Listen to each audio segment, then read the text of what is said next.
Hey there, notaries. Welcome back to the channel. Today, we're diving into something every notary needs to know about, and that's power of attorney documents. Whether you're new to notarizations or just need a refresher, this video will break down what a power of attorney is, what it does, and most importantly, how you can notarize it like a pro. We'll also go over how much you should charge for these types of appointments so you're not left guessing. By the end of this video, you'll feel confident handling any power of attorney that comes your way. Let's get into it.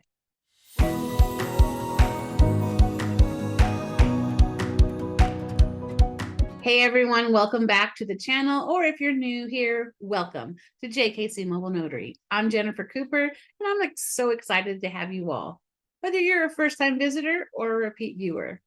On this channel, we cover everything notary related, from tips and tricks to handling tricky documents to growing your business and staying confident in your role.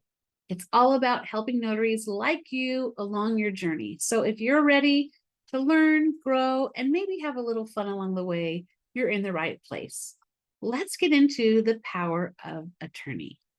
All right, let's start by breaking down what a power of attorney or a POA actually is, because it's more than just a piece of paper. It's a powerful legal tool. At its core, a power of attorney allows one person, called the principal, to give another person, called the agent or attorney in fact, the legal authority to act on their behalf.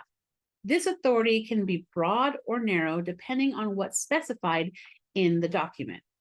For example, the principal might want to grant the agent the power to manage all of their financial affairs, which is called a general POA. Or they might specify a single task, like selling a piece of property, which would be a limited POA. There are different types of powers of attorney: general, limited, durable, and healthcare. A general POA covers a wide range of actions, while limited one is much more specific. Durable means that the POA can go into effect immediately or when the principal is unable to make decisions on their own. And a healthcare POA or healthcare directive focuses on making medical decisions for the principal. Understanding these variations is important because you'll encounter different types and they all serve distinct purposes. So, knowing the basics sets you up to handle them confidently. Now, why is this relevant for notaries? As a notary, you might see these documents more often than others, especially if you work with seniors or those planning for their future needs. It's crucial to have a clear understanding of what you're notarizing because it helps you explain the process to your clients when necessary, ensuring they feel comfortable and confident when they're signing. Hair in my eye.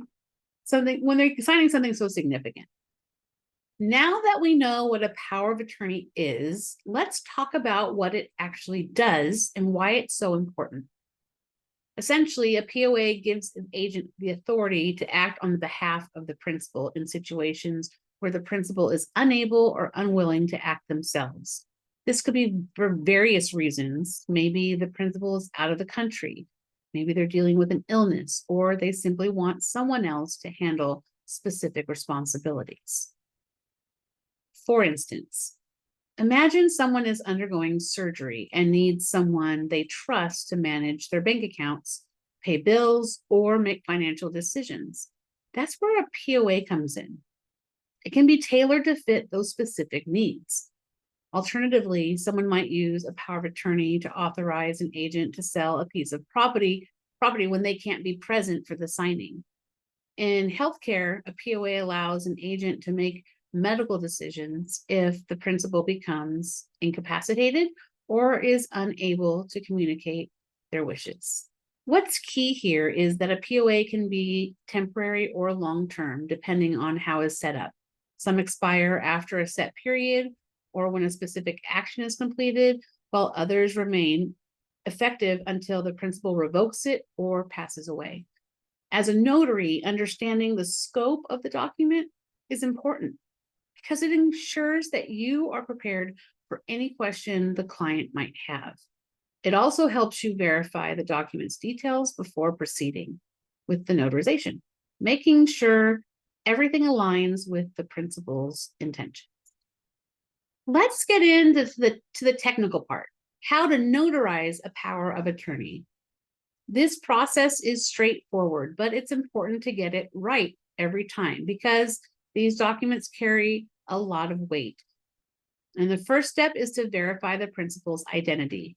This means checking their ID and ensuring it matches the name on the POA. This is where your state's notary guidelines come into play. Whether it's a driver's license, passport, or another accepted form of identification, make sure it's valid and current. Next, it's crucial to confirm that the principal is signing willingly and is of sound mind. We call this determining their awareness and willingness. If the principal seems confused or unsure about the document, it's a red flag. You want to ensure that they fully understand what they're signing and the implications of it. If you have doubts, it's okay to take a step back and pause the appointment until everything is clear. Remember, our role is to protect the integrity of the process.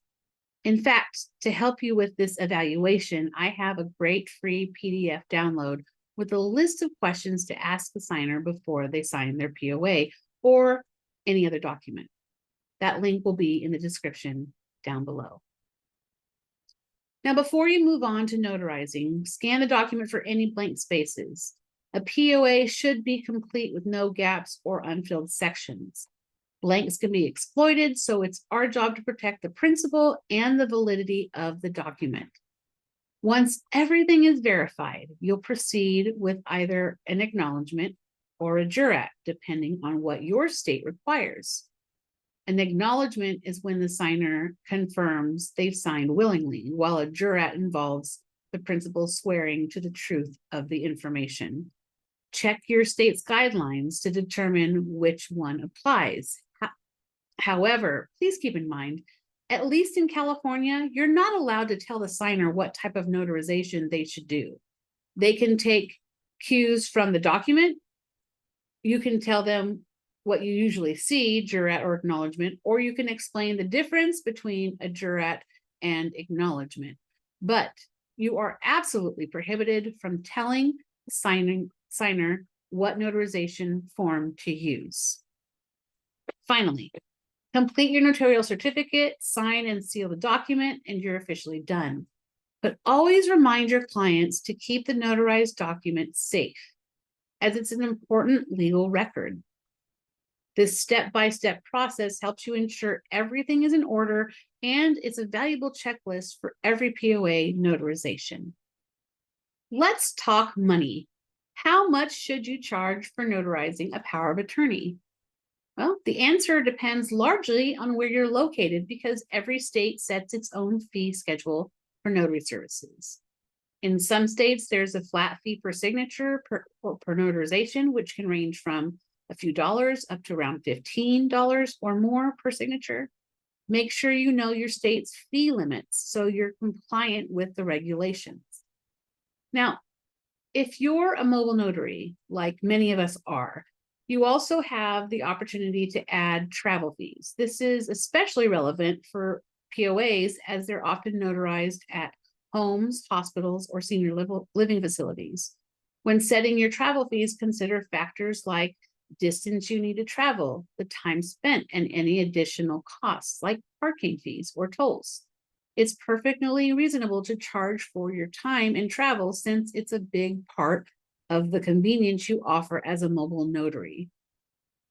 I also recommend having a clear fee schedule prepared. So when clients ask, you can provide a quick and professional response. Let them know what the standard notarization fee is and what they can expect if they need you to come to them. This transparency builds trust, sets clear expectations, and from the start. And remember, your time and expertise are valuable, so don't undervalue your service. It's all about finding the balance where you're providing a great service while ensuring it's worth your time and effort. I want to make a note here regarding charging. The power of attorney is one document. You are notarizing one signature, always. Please don't overcharge for this act. be consumer friendly and honest, and maintain the notary office of integrity. All right, notaries, that's a wrap on today's video. We covered the basics of what a power of attorney is, what it does, how to notarize it, and how much you should charge. And I hope this gives you a solid foundation to feel confident when handling these documents. But if you want to dive even deeper, and I mean really master all there is to know about notarizing power of attorney documents, check out my POA Document Course at JKC Mobile Notary. It's a step-by-step guide that walks you through every type of POA you might encounter, and it covers everything from start to finish, so you're totally prepared for any appointment. If you're ready to level up your notary skills, the course is linked below.